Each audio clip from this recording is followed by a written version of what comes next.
Subscribe பண்ணி bell பட்டனை press பண்ணுங்க. உங்க நண்பர்களுக்கு ஷேர் பண்ணுங்க. நம்முடைய வீடியோ உடனுக்குடன் வர ஆல் பட்டனை பிரஸ் பண்ணுங்க.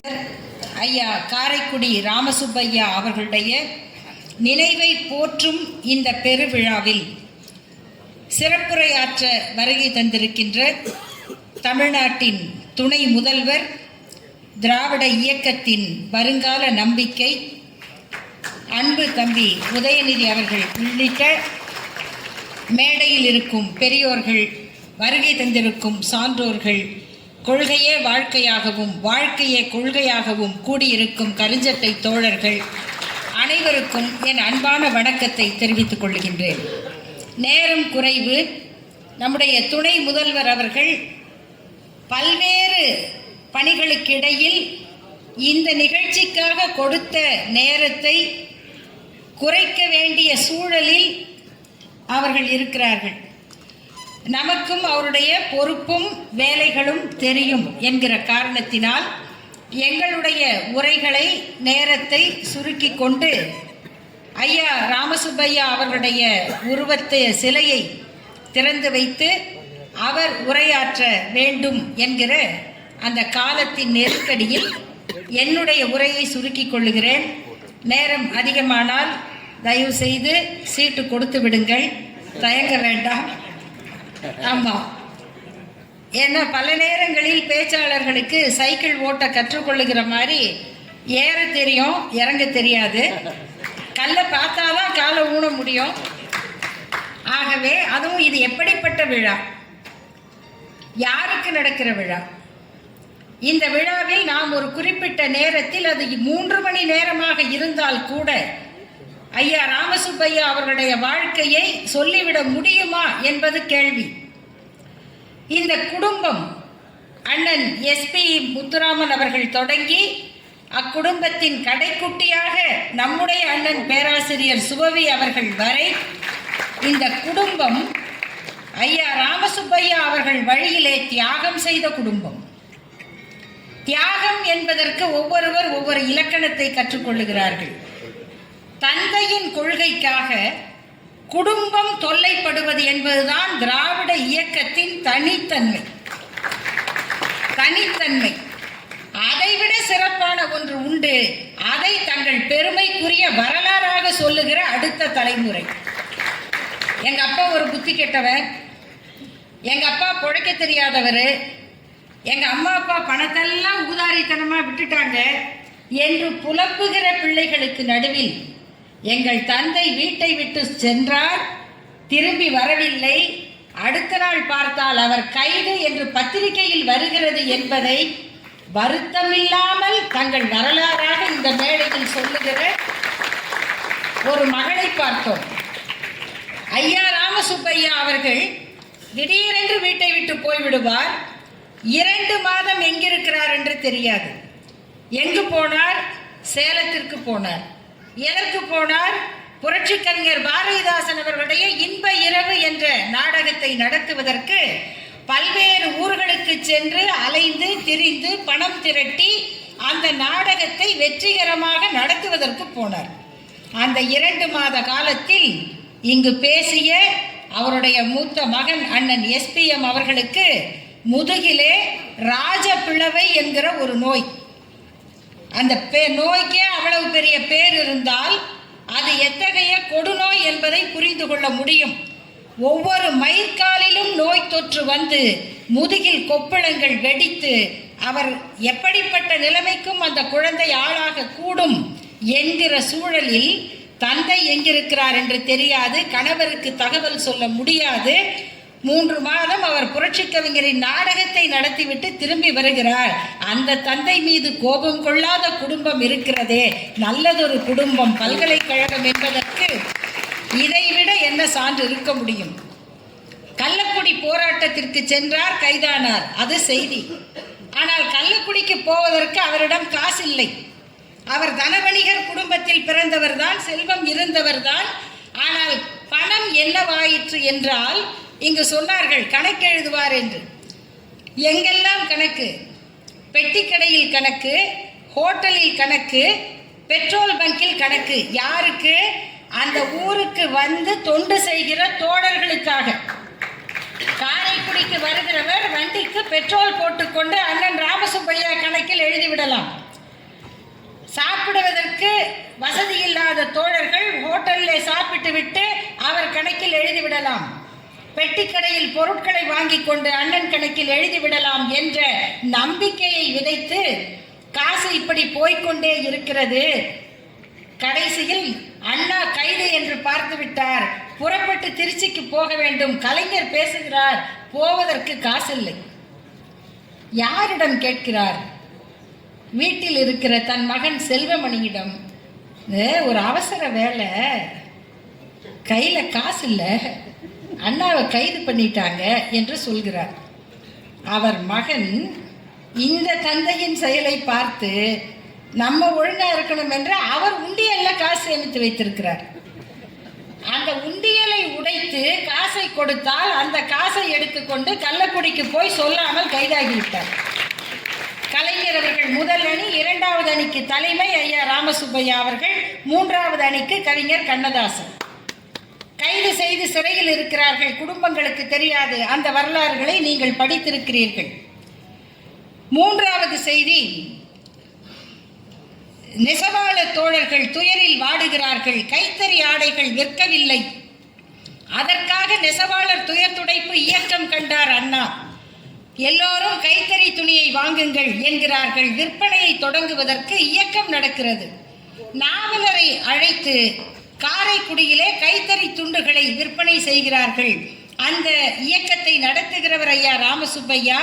முதல் துண்டை காசு கொடுத்து வாங்குகிறவர் அம்மா விசாலாட்சி அவர்கள்.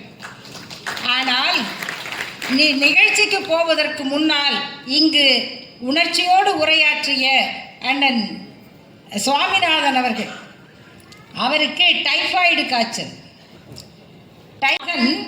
அழுது கொண்டே இருக்கிறார். அவரை தோளிலே தூக்கி போட்டுக்கொண்டு, காய்ச்சலில் துவண்ட மகனை தோளில் போட்டுக்கொண்டு வந்து துண்டு வாங்கி அந்த விற்பனையை தொடங்கி வைக்கிறார் விசாலாட்சி அம்மையார். சொந்த வீட்டில் நஞ்சு வைத்த கதையை நாம் நிறைய பேசிவிட்டோம். எதற்காக நஞ்சு வைக்கப்பட்டது என்பதுதான் செய்தி. வீட்டில் நடக்கிற பிராமண போஜனத்தை தடுத்தார். அதற்கு அன்றைக்கே அவர் கலெக்டரிடம் வழக்கு போட்டு ஸ்டே வாங்கினார். வீட்டிற்குள் அந்நியர்கள் நுழையக்கூடாது என்று சாதித்தார். இது இந்த சமூக வழக்கத்துக்கு எவ்வளவு பெரிய கேடு என்பதால் ஜாதி தர்மத்தை குலைத்து விட்டார் என்பதற்காக சொந்த வீட்டில் நஞ்சு வைக்கப்பட்டு வளர்ந்த தலைமுறை இது. அப்படி வந்த இயக்கம் இது. இந்த இயக்கத்தினுடைய வரலாறு தெரியாதவர்கள், படிக்காதவர்கள், தெரிந்து கொள்ள விரும்பாதவர்கள் அல்லது வரலாற்றை மறுக்கிறவர்கள் இன்றைக்கு என்ன வேண்டுமானாலும் பேசலாம். ஆனால் அதை அனுபவித்து வளர்ந்து வாழ்கிறவர்களை பார்த்து கொண்டிருப்பவர்கள் நாம். அதே கள்ளக்குடி சிறைச்சாலையில் என்னவெல்லாம் நடந்தது. நகைச்சுவை. வீட்டை பார்க்க முடியவில்லை என்று உள்ளுக்குள் ஏக்கம், வெளியிலே வரும்போது தோழர்களை விட்டுவிட்டு வருகிறோமே என்று அழுகை. இப்படி ஒரு தந்தை பெரியாருடைய தொண்டர். இந்திய எதிர்ப்பு போராட்டம் நடக்கிறது, நான் கைதாகட்டுமா என்று கேட்கிறார். தந்தை பெரியார் சொல்லுகிறார், வேண்டாம், நீங்கள் கைதாக கூடாது. ஏனென்றால் நீங்கள் வெளியிலே இருந்து ஆட்களை அனுப்பி வையுங்கள். அப்படிப்பட்ட செயல் வீரர் எப்படி ஆட்களை அனுப்புகிறார்? கிட்டத்தட்ட அது ஒரு முற்போக்கு எமர்ஜென்சி காலம். அது 20 சேலை அனுப்பினோம், 10 வேட்டி அனுப்பினோம், வந்ததா? சாயம் போகாமல் இருந்ததா என்று கடிதம் எழுதுகிறார். 20 சேலை என்பது 20 பெண்கள் போகிறார்கள் போராட்டத்திற்கு, 10 ஆண்கள் போகிறார்கள். சாயம் போகாமல் இருந்ததா என்றால் என்ன? அவர்கள் மன்னிப்பு கேட்டுக்கொண்டு வராமல் ஜெயிலிலே இருந்தார்களா? அத்தகைய கொள்கை வீரர்களை நாங்கள் தேர்ந்தெடுத்து அனுப்புகிறோம். தந்தை பெரியாருடைய தொண்டரின் இலக்கணம். ஐயாவுக்கு அவர் காரோட்டுகிறார். புதுக்கோட்டையில் பேசுகிற கூட்டம் நேரம் கொஞ்சம் அதிகமாகிவிட்டது. புதுக்கோட்டையிலிருந்து புறப்பட்டு காரைக்குடியில் போய் வண்டியை பிடிச்சிடலாம் என்கிறார்கள். காரைக்குடிக்கு வந்து விட்டார்கள், தாமதம் இல்லை, வண்டி போயிருச்சு, நேராக விடு திருச்சிக்கு என்கிறார். திருச்சி கிட்ட போயிட்டாங்க. டோல்கேட்டில் நிற்கிறது கார். இன்னும் வண்டி போகலை, போயிட்டா பிடிக்க முடியாது, எவ்வளோ நேரம் இருக்குது, இன்னும் ஒரு 10 நிமிடம் இருக்கு ஐயா, அப்போ உடைச்சிட்டு போயிருங்கிறார். ஏன்னா நாளைக்கு கூட்டம், இப்போ ரயிலை விட்டால் போக முடியாது. பரவாயில்ல, அது மூங்கில் தட்டி தான் வச்சுருப்பான், எனக்கு தெரியும், உடைச்சிட்டு போங்க, வரும்போது பார்த்துக்கங்கிறார்.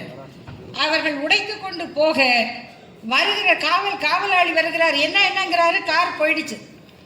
ஐயாவை இறக்கி விட்டு திரும்பி வருகிறார். யாருக்கு இது எந்த கார்? அன்னைக்கு என்ன சிசிடிவியா இருந்தது, ட்ரோன் கேமராவா இருந்தது? யார் ஒன்றுக்கும் தெரியாது, போயிருக்கலாம். திரும்பி வந்து அந்த டோல்கேட்டில் இருக்கிற அதிகாரியை பார்த்து, ஐயா நான் தான் அப்படி உடைச்சிட்டு போனேன், அதை ரிப்பேர் பண்ணுறதுக்கு எவ்வளவு கட்டணமோ நான் கட்டிடுறேன். அவர்தான் ராமசுப்ரமணியம். பணத்தை கட்டி விட்டு போகிறார். அதற்கும் மேல் அவருடைய இணையர் அம்மா விசாலாட்சி அவர்களுடைய அந்த புரட்சிகரமான வாழ்க்கை. நண்பர்களே, நாம் நினைக்கிறோம் எந்த ஒரு சமுதாயம், எந்த ஒரு பகுதியும் முழுக்க அவங்கெல்லாம் உருப்பட மாட்டாங்க, இவங்கெல்லாம் மூடநம்பிக்கையானவங்க, அந்த ஜாதி அருவா ஜாதி, இந்த ஜாதி அறிவு ஜாதி, இப்படியெல்லாம் நாம சில அடையாளங்களை சொல்லுகிறோம். அப்படி இல்லை என்பதற்கு இந்த செட்டிநாட்டு பகுதி ஒரு பெரிய உதாரணம். நான் நம்முடைய துணை முதல்வர் உதயநிதி அவர்களுக்கு அடிக்கடி நன்றி சொல்ல வேண்டிய கட்டாயம் எனக்கு வரும். அது என்னவென்றால், இந்த திராவிட போராளிகள் என்று ஒரு கட்டுரையை முரசொலியில் நான் எழுதினேன். நான் அவ்வளவு சீக்கிரம் எழுத மாட்டேன் என்பது என்னிடம் முன்னுரை கேட்டு அனுபவித்தவர்களுக்கு தெரியும். இருந்தாலும் நாங்கள் பாசறை பக்கம் தொடங்குகிறோம், அதில் கண்டிப்பாக உங்களுடைய கட்டுரை வேண்டும் என்று அவர் இட்ட கட்டளையினால் நான் அதற்காக எழுத தொடங்கி தேடிய வாழ்க்கை வரலாறுகளில் அத்தனை பெண் போராளிகளுடைய வாழ்க்கையை எழுதினேன். அவற்றில் இந்த செட்டிநாட்டு பகுதியில் வாழ்ந்த பெண்கள் 5 பேர். எந்த மாவட்டத்தில் அப்படி இல்லை. மஞ்சுளாபாய் வைசு சண்முகம் அவர்கள், மரகதவல்லி முருகப்பா, நீராவதி ராமசுப்ரமணியம், ரங்கம்மாள் சிதம்பரம், விசாலாட்சி ராமசுப்ரமணியம், 5 பெண்கள் இந்த செட்டிநாட்டு பகுதியிலே புரட்சிகரமான வீராங்கனைகளாக வாழ்ந்திருக்கிறார்கள் என்றால், அவர்களுடைய இணையராக வாழ்ந்த அந்த ஆண் மக்கள் அப்படி இருந்திருக்கிறார்கள், புரட்சியாளர்களாக இருந்தார்கள். அதில் விசாலாட்சி அம்மையார் 1931ஆம் ஆண்டு நாகப்பட்டினம் தாலுகா சுயமரியாதை மாநாட்டின் தொடக்க உரையாற்றி இருக்கிறார். அந்த மாநாட்டுக்கு தலைவர் WPA சவுந்தரபாண்டியனார் அவர்கள். இவங்க சின்ன பெண், ரொம்ப சிறுமி மாதிரி தான் இருந்திருக்காங்க. WPA சவுந்தரபாண்டியனார் மாநாட்டுக்கு தலைமை, விசாலாட்சி அம்மையார் தொடக்க உரை. அவருடைய பேச்சு 3 பக்கம் குடியரசு ஏட்டிலே வந்திருக்கிறது. விசாலாட்சி அம்மையாரின் உரை அதில் மிக முக்கியமானது, அவர்கள் ஆண்களை பார்த்து ஒரு கேள்வி கேட்கிறார். நான் ஒன்றே ஒன்று கேட்கிறேன், நீங்கள் கற்பனை செய்து பாருங்கள், உங்களை ஒரு பெண் தன்னுடைய வசதிக்காக ஒரு கயிற்றை கட்டி, ஒரு மஞ்சக்கயிற்றை கட்டி தன் வீட்டுக்கு அழைத்து கொண்டு போய் தன்னுடைய தாய் தந்தையரை காண்பித்து, தன்னுடன் பிறந்தவர்களை காண்பித்து, இவர்களுக்கெல்லாம் ஒழுங்காக நீ தொண்டு செய்ய வேண்டும் என்று சொன்னாலோ, அல்லது உங்களைப் போல வேறு 2-3 ஆண்களை கட்டி கொண்டு வந்து வீட்டிலே விட்டு நீங்கள் எல்லாம் ஒழுங்காக ஒற்றுமையாக இருக்க வேண்டும் என்று மிரட்டினாலோ எப்படி இருக்கும்? இப்படித்தானே 199 பெண் மக்களுடைய வாழ்க்கை இந்த நாட்டில் இருக்கிறது. நண்பர்களே, இது எப்ப பேசுற பேச்சு? 1931ஆம் ஆண்டு. இன்னும் 6 ஆண்டுகளில் ஒரு நூற்றாண்டு முடிய போகிறது. அப்படிப்பட்ட புரட்சி பெண்மணியின் குடும்பம் இது. ஒரு கணவர் இப்படி ஒரு தொண்டராக வாழ்ந்தால், அவருடைய துணைவி இப்படி ஒரு துணிச்சல்கார தாயாக வாழ்ந்து இந்த குடும்பத்தை உருவாக்கி இருக்கிறார். அப்படி தந்தை பெரியாரின் தொண்டர், அண்ணாவின் அன்பு தம்பி, சிவகங்கையில் புகழ்பெற்ற ராமச்சந்திரனார் வழக்கறிஞர் ராமச்சந்திரனார் சுயமரியாதை இயக்கத்தின் தலைவர். அவருக்கு பூங்கா அமைக்க வேண்டும், அதற்கு அண்ணாதான் வர வேண்டும். அவரிடம் போன்ல கேட்கிறார், நீங்க சோழவந்தானுக்கு வரீங்க, அப்படியே இங்க வந்துடலாம். அண்ணா கேட்கிறார், சோழவந்தானுக்கு சிவகங்கை பக்கமா? இவர் சொல்லுகிறார், ஆமா, குறுக்கு வழியில வந்தா ரொம்ப பக்கம். சொல்லி போனை வைத்து விடுகிறார். அப்ப பக்கத்தில் இருக்கிறவர்கள் கேட்கிறார்கள், ஐயோ இப்படி பொய் சொல்லிட்டீங்களே, அப்புறமா அண்ணா தெரிஞ்சா கோவிச்சிக்க மாட்டாரா? தெரிஞ்சா கோவிச்சிக்க மாட்டார், அவர் தான் அண்ணா என்று சொல்லிவிட்டு சோழவந்தானுக்கு போகிறார். அண்ணா அவர்கள் முதல் நாள் நிகழ்ச்சியை முடித்துவிட்டு இரவு எழுதிவிட்டு காலையில் தூங்கி கொண்டிருக்கிறார். 10 மணி ஆகுது. இன்னும் திருப்புவனத்துக்கு போகணும், அங்கேருந்து இங்கே வரணும். அண்ணாவை எப்படி எழுப்புறது? எல்லாரும் ஐயோ பாவம் எழுப்ப வேணாங்கிறாங்க. ஆனால் நம்ம என்ன பண்ணுறது? அறைக்குள்ளே போகிறாரு, தூங்கி கொண்டே இருக்கிறார். அந்த மேசை மேலே ஒரு தாம்பாளம் இருக்குது. அந்த தாம்பாளத்தை எடுத்து தெரியாமல் போட்ட மாதிரி டமார்னு போட்டார். தலைவர் என்னங்க இந்த இயக்கத்தை பற்றி என்ன நினைக்கிறாங்க?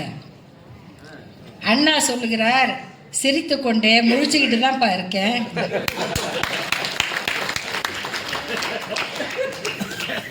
அப்புறம் அங்கிருந்து வருகிறார்கள். வர்ற வழியில் அண்ணா கேட்கிறார், இதான் ரொம்ப பக்கமா சோழவந்தான்ல இருந்து சிவகங்கை? இல்லை, நான் என்ன சொல்றது. அடுத்து அப்புறம் இன்னொரு சந்தேகம், என்ன அந்த தாம்பாளம் தானாதான் விழுந்ததா? ஒரு தலைவருக்கும் தொண்டருக்குமான உரையாடலும் உரிமையும் எப்படிப்பட்டது? அந்த அண்ணா கள்ளக்குடி சிறையில் இருக்கிற ஐயா ராமசுப்பையாவை பார்த்து கலைஞரை பார்க்கிறார், நலம் விசாரிக்கிறார். இவரை பார்த்தவுடன் நீங்க ஏன் உள்ள வந்தீங்க? புரியல. ஏன் என்றால், நீங்களாம் வெளியில இருந்தாதானே ஏற்பாடுகளை பண்ண முடியும். பாருங்கள் அவரை எப்படி அடையாளம் காணுகிறார். தந்தை பெரியார் சொல்லுகிறார், இந்திய எதிர்ப்புல நீங்க கைதாகாதீங்க. ஒரு இயக்கத்திற்கு நண்பர்களே, சிறைக்கு போகிற தொண்டர்களும் தேவை, வெளியில் இருந்து வேலை பார்க்கிற வீரர்களும் தேவை. தலைவர்களுடைய தகுதி என்பது யாரை எதற்கு பயன்படுத்த வேண்டும் என்று அறிவது. அங்கு சொல்லிவிட்டு நீங்க சென்னைக்கு வாங்க, சென்னைக்கு வாங்க, நம்ம தலைமை கழகத்தில் வேலை இருக்குன்னு சொல்லுகிறார். அவ்வளவுதாங்க. இங்க இது காரைக்குடி இல்லையா, கம்பன் புகழ்பாடும் ஊர். தோழமை என்றவர் சொல்லிய சொல்லொரு சொல்லன்றோ அப்படின்னு குகன் கேட்ட கேள்வியை அளந்து அளந்து விளக்கம் சொல்ற ஊர். அப்படிப்பட்ட ஊரில் பிறந்தவர் இல்லையா. அண்ணா சொல்லிவிட்டார், தானா போலாம், தனியா போலாம், குடும்பத்தோட போயிட்டார். எப்படி குடும்பத்தையும் அப்படியே கொண்டு போய் பள்ளியில சேர்த்து ராயபுரத்தில் தங்கி தலைமை கழகத்தில் வேலை பார்க்கிறார். என்ன சம்பளம் கொடுத்துருப்பாங்க? எப்படி குடும்பம் நடக்கும்? குடும்பம் நடத்த வழி இல்லை, காசு இல்லை. அதனால் அண்ணன் எஸ்பி முத்துராமன் அவர்கள், அவருக்கு அன்றைக்கு இருந்தால் 20 வயது கூட இருக்காது, தென்றல் பத்திரிகையில் வேலை பார்க்கிறார். கண்ணதாசன் அவர்கள்ட்ட வேலை பார்க்கிறார். அவர் சம்பளம் எப்படி கொடுப்பார்? 2 பேரும் வேலை பார்த்த இடத்தை பாருங்க. குடும்பத்தை எப்படி நடத்துவது? இளையவர்களுக்கு எப்படி சோறு போடுவது? அதனால் சென்னையில் பார்த்த வேலையை விட்டுவிட்டு அண்ணன் எஸ்பி முத்துராமன் அவர்கள் காரைக்குடிக்கு திரும்பி வந்து ஒரு மெஸ் நடத்துகிறார். அந்த வயசுல குடும்பத்தை அப்ப கூட அப்பா மேல குறை இல்லை, குடும்பத்தை காப்பாற்ற மெஸ் நடத்துகிறார். சில பிரச்சனைகள் வருது தலைமையின் கழகத்தில். நம்ம இங்கே இருக்க முடியாது, எல்லா இடத்துக்கும் தெரியும். அரசியலில் ஒருத்தருக்கு பிடிக்கும் பிடிக்காது, எல்லா இடத்துலையும் பிரச்சனை வரும். அப்போ சொல்கிறார் போய், அண்ணா நான் வந்து வெளியில் போயிடுறேன். அண்ணா புரிந்து கொள்ளுகிறார். சரி சரின்னுறார். சரி என்ற பிறகு திரும்ப அவரும் கண்ணதாசன் அவர்களிடம் போய் கொஞ்ச நாள் வேலை பார்க்கிறார். வேலை பார்த்து நம்ம தென்றலை திருப்பி கொண்டு வருவோம். ஓ அப்படியா? விளம்பரம் கொடுக்குறாரு, நின்று வரும் தென்றல் இனி என்றும் வரும் அப்படின்னு.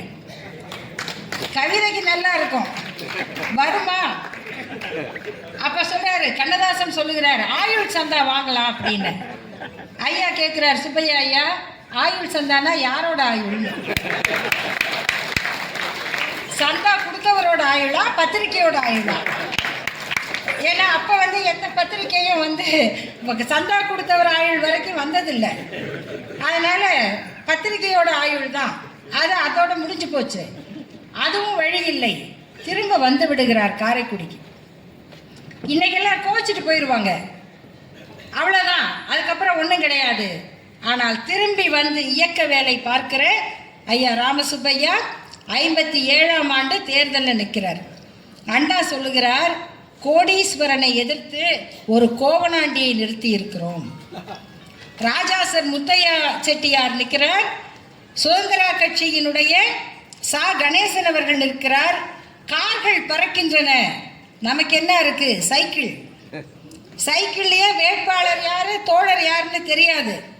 அதனால வேட்பாளருக்கு பெரிய கொடி, கூட வர்றவங்களுக்கு சின்ன கொடி சைக்கிள், அவ்வளோதான் வேட்பாளர். நம்ம வெல்ல முடியாது அப்படின்னு நினைக்கிறாங்க. ஆனால் வென்று கூட இருக்கலாம். அந்த தேர்தலில் ராஜா முத்தையா அவர்களை எதிர்த்து போட்டியிட வேண்டும் எங்களுக்கு தனக்கு அந்த இடம் கொடுக்கலன்னு வருத்தம். அந்த வருத்தத்தில் அப்பயே அவர் உள்ளடி வேலை பார்த்துருக்காரு. இப்ப இல்ல, இவங்கெல்லாம் தான் வனவாசம் எழுதினவங்க, ஞாபகம் வச்சுக்கங்க அவங்களுடைய நேர்மை எப்படிப்பட்டதுன்னு. அப்படி அவர் பார்த்த உள்ளடி வேலைகள்னால ஐயா அவர்கள் 3வது இடத்துக்கு வருகிறார். அந்த வருத்தத்தினால அவர் கொஞ்ச நாள் ஒதுங்கி இருக்கிறார். ஆனாலும் தொடர்ந்து 62 தேர்தல் 67 தேர்தலில் வேலை பார்க்கிறார். அண்ணா வெற்றி பெறுகிறார். ஐயா எழுதுகிறார், அண்ணா மீண்டும் ஐயாவிடம் போய் சேர்ந்த பிறகுதான் எங்களை போன்றவர்களுக்கு மகிழ்ச்சி, எங்களை போன்றவர்கள் நிம்மதி அடைந்தோம். ஆனால் அது நீடிக்கவில்லை. அண்ணாவுக்கு உடல் நலம் சரியில்லை. அங்கே சொல்றார், அவர் சொன்னதுதான் அண்ணன் சுபவி அவர்கள் எழுதியிருக்கார், அப்படியே இருக்கு. அந்த பிப்ரவரி 1969 பிப்ரவரி 3ஆம் தேதி காலையில் வானொலியை கேட்டுக்கொண்டிருந்தோம். அந்த இடி தலையில வந்து விழுந்தது. நான் திகைத்து போய் நிற்கிறேன். அந்த நேரத்தில் படார்னு கதவை திறந்து கொண்டு துரைராஜன் என்ற பெயர் கொண்ட கவியரசன் முடியரசன் உள்ள வருகிறார். அவரும் என்னை பார்க்கிறார். 2 பேரும் ஓன்னு வாய்விட்டு கதறி அழுகிறோம். அழுதுவிட்டு இருந்த பணத்தை எடுத்துக்கொண்டு சென்னைக்கு போய் இறுதி ஊர்வலத்தில் கலந்து கொண்டு அண்ணாவை கடற்கரையில் விட்டுவிட்டு அழுத கண்ணோடு வந்து விட்டோம்.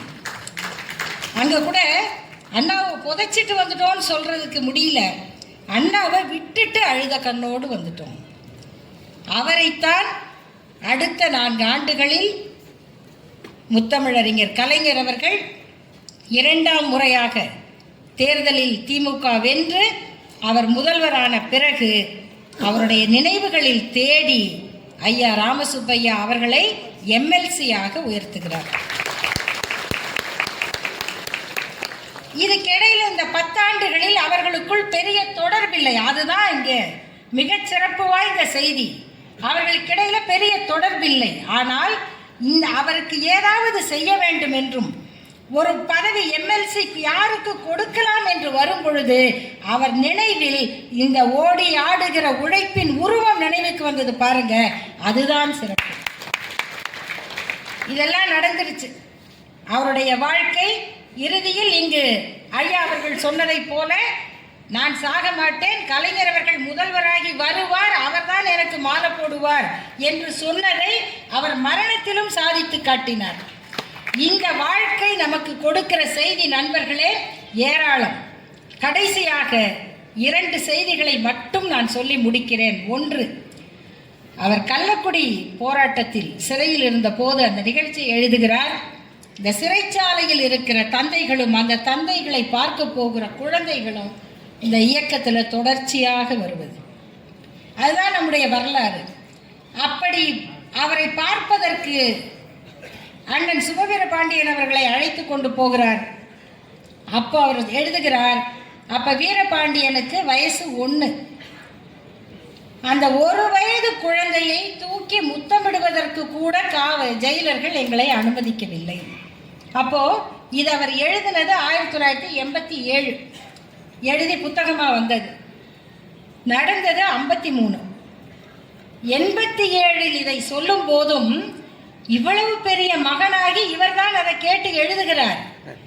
ஆனால் இந்த மகன் அந்த 1 வயசு குழந்தையா இருந்தப்போ ஜெயிலுக்கு வெளியில நின்னதையும் கம்பியை தாண்டி தூக்கி முத்தமிட முடியவில்லை. அந்த ஏக்கம் அந்த தந்தையின் மனதில் அப்படியே இருந்திருக்கிறது. இதை தந்தைக்குன்னு சொன்னா 2008ஆம் ஆண்டு அவர் இறப்பதற்கு 97ஆம் ஆண்டு அவருக்கு உடல்நிலை சரியில்லாமல் மருத்துவமனையில் இருந்தபோது அன்றைக்கு எங்கள் வாழ்க்கையெல்லாம் நாங்கள் தெரிந்தே பல்வேறு தொல்லைகளுக்கு ஆளாக்கி கொண்ட ஈழ ஆதரவு போராட்டத்தில் ஒரு முக்கிய பணிக்காக வெளியூர் சென்றுவிட்டு அண்ணன் சுபவி அவர்கள் திரும்பி வருகிறார். இல்லை, அவருக்கு உடல்நிலை சரியில்லை, முடியாமல் இருக்கிறார் என்று சொல்லுகிறார்கள். ஆனால் இவர் போய் பார்ப்பதற்குள் அவர் உயிர் பிரிந்து விடுகிறது. அந்த கடைசி நேரத்தில் தந்தையை காண முடியவில்லையே என்ற ஏக்கம் அந்த மகனுக்கு இன்னும் இருக்கிறது. இதுதான் நண்பர்களே காரைக்குடி ராமசுப்பையா என்கிற பெரியார் பெருந்தொண்டரின் வாழ்க்கை இந்த தமிழ்நாட்டுக்கு கொடுக்கிற செய்தி. இந்த தியாகங்களின் உருவம்தான் இந்த இயக்கம். அதைத்தான் கலைஞர் அவர்கள் அவருக்கு எம்எல்சியாக பதவி கொடுத்துவிட்டு இந்த காரைக்குடி நகர்மன்றத்திலே அவருக்கு பாராட்டு விழா நடக்கிறது. அந்த பாராட்டு விழாவிலே சொல்லுகிறார், அவருக்கு பதவி கொடுத்து நாம் பெருமைப்படுத்தவில்லை, அவருடைய உழைப்பை இன்னும் பெற வேண்டும் என்கிற சுயநலத்தினால் நாம் இதை செய்கிறோம். பழுத்த இலையை பலர் விட்டு விடுவதில்லை. பூவரச இலைகள் பழுத்து விட்டால் அவற்றை கோர்த்து உணவு பரிமாற இலையாக பயன்படுத்துவார்கள். அப்படி பழுத்த இலையாக அண்ணன் ராமசுப்பையா அவர்கள் இருந்தாலும் அவருடைய உழைப்பு இந்த இயக்கத்துக்கு தேவை. அதற்கு பிறகு அவர் சொன்ன முத்தாய்ப்பான வரிகள், இந்த காரைக்குடி பகுதியிலே ராமசுப்பையா வளர்த்த திராவிட முன்னேற்ற கழகம் இன்று நகர்மன்றமாக உருவாகி இருக்கிறது. இந்த நகர்மன்றத்தில் முதலமைச்சராக தோற்றம் கொண்டிருக்கிறது. இதை நினைச்சு பாருங்களேன். அவர் வளர்த்த திராவிட முன்னேற்ற கழகம் நகர்மன்றமாக வளர்ந்திருக்கிறது. முதலமைச்சராக தோற்றம் கொண்டு அதுதான் அவருக்கு பாராட்டு நடத்துகிறது. அந்த பதிவை இந்த நிகழ்வில் நான் நினைவூட்டி, அவருடைய 100ஆண்டு விழா மலரில் திராவிடர் கழக தலைவர் ஐயா ஆசிரியர் அவர்கள் ஒரு நீண்ட கட்டுரை எழுதி அவருடைய பணிகளை நினைவு கூர்ந்திருந்தார். அவருக்கு எந்த சுயநலம் இல்லை, அவருக்கு ஒரு நல்ல போட்டோ கூட இல்லை. அவருக்கு அடையாளமாக இனி திறக்க போகிற சிலையிலும் நீங்கள் பார்க்க போகிற அந்த படம், வெள்ளை சட்டையில ஒரு அழகான கருப்பு துண்டு போத்தி எடுத்த படத்தை தன் குடும்பத்துடன் அவரை அழைத்து சென்று எடுத்தவர் அண்ணன் சாமி திராவிடமணி அவர். அதுதான் அவருக்கு நாம் வைத்திருக்கிற நினைவு. ஆகவே இப்படிப்பட்ட தொண்டர்கள், இப்படிப்பட்ட தலைவர்கள், இப்படிப்பட்ட செயல் வீரர்கள், அவர்களுடைய நினைவை நாம் நிலைபெற செய்ய வேண்டும். அது நம்முடைய கடமை என்பதால் நம்முடைய துணை முதல்வர் அவர்களிடம் நான் வேண்டுகோளாக வைக்கிறேன். தமிழ்நாட்டின் துணை முதல்வராக இன்று நீங்கள் வந்திருக்கிறீர்கள். நானும் அண்ணன் சுபவி அவர்களும் 2 வார காலம் ஆஸ்திரேலியாவிலே சுற்றுப்பயணம் செய்து வந்தோம். அங்கிருந்த பல தமிழர்கள் துணை முதல்வர் வருவார் என்று எதிர்பார்த்தார்கள். ஆனால் அவர் முன்பே சொல்லிவிட்டார், வெள்ளம், மழை, புயல் வரும், தேர்தல் வருகிறது, ஆகவே வர முடியாது என்று ஒரு அருமையான வாழ்த்து செய்தியை அங்கு அனுப்பியிருந்தார். அங்கிருந்த தமிழர்கள் அவருக்கு வாழ்த்து சொன்னார்கள். இப்பொழுது வரவிட்டால் பரவாயில்லை, தேர்தல் முடிந்து வெற்றி அடைந்த கையோடு வர சொல்லுங்கள் என்று அந்த நம்பிக்கையை அவர்கள் விதைத்திருக்கிறார்கள். அத்தகைய நம்பிக்கையை தமிழர்களுக்கு கொடுக்கிற நம்முடைய துணை முதல்வர் அவர்களிடம் நான் தாய் கழகமான திராவிடர் கழகத்தின் சார்பாக ஒரு வேண்டுகோளை வைக்கிறேன். இந்த காரைக்குடி நகர் இருக்கும் வரை ஐயா ராமசுப்பையா அவர்களின் புகழ் நிலை பெறும்படியாக ஒரு நினைவு மண்டபத்தையோ அல்லது நீங்கள் நினைக்கக்கூடிய பொருத்தமான ஒரு நினைவு சின்னத்தையோ அவர்களுக்கு உருவாக்க வேண்டும் என்ற கோரிக்கை வைத்து வாய்ப்புக்கு நன்றி கூறி முடிக்கிறேன். வணக்கம்.